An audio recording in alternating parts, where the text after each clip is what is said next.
Everyone, we have the May monthly challenge. May is all about klezmer. I'm here with klezmer extraordinaire, Susan. You play in a klezmer band, it's lovely. But Susan's gonna help us with our monthly challenge. The monthly challenge is all about klezmer music. Klezmer music is quite broad.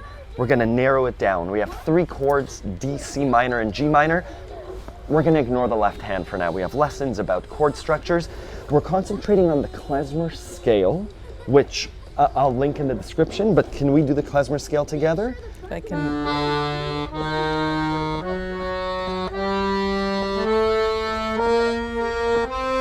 And let's go down.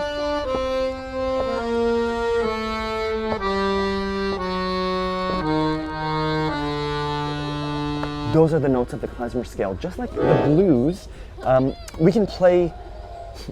Klezmer can be improvisational and expressive.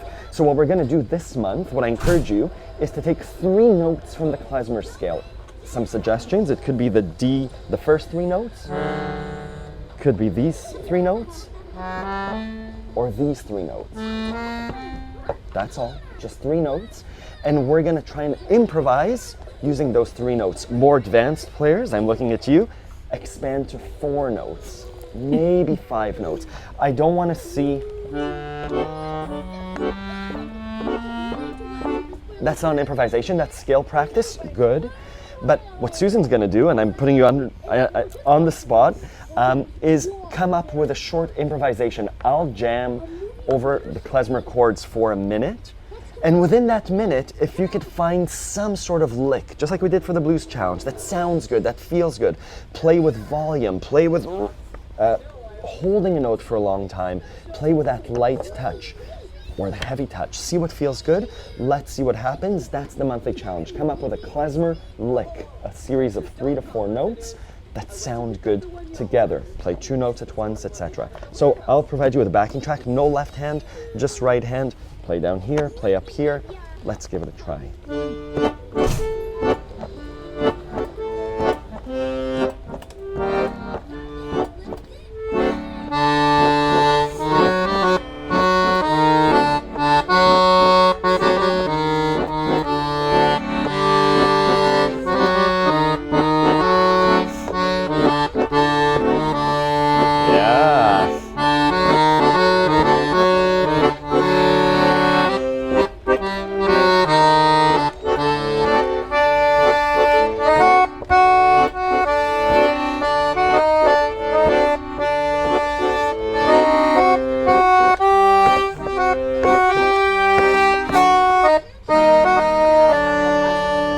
Susan, nice work.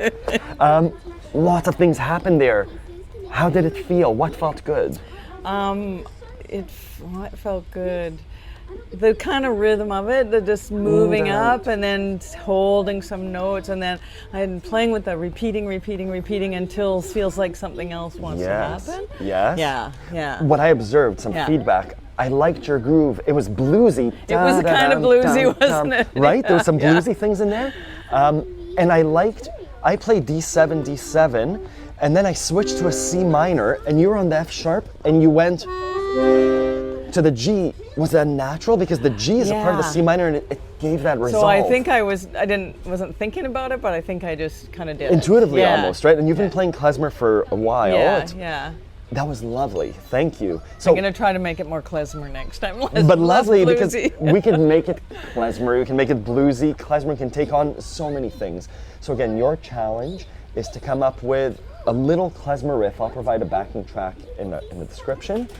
Play. The idea is to play, even if you're stumbling, keep playing. Try and play for the entire minute and a half, however it is. It's a looped track. Feel it, listen to the other people, and try and see those 3 notes, those 4 notes that make it special. Any extra tips, things that worked for you, things that didn't, or? Just I try to listen, and try not to worry about making mistakes. That's a huge one, especially on camera. You did great. Thank you. Thanks, Ronan. Thank you.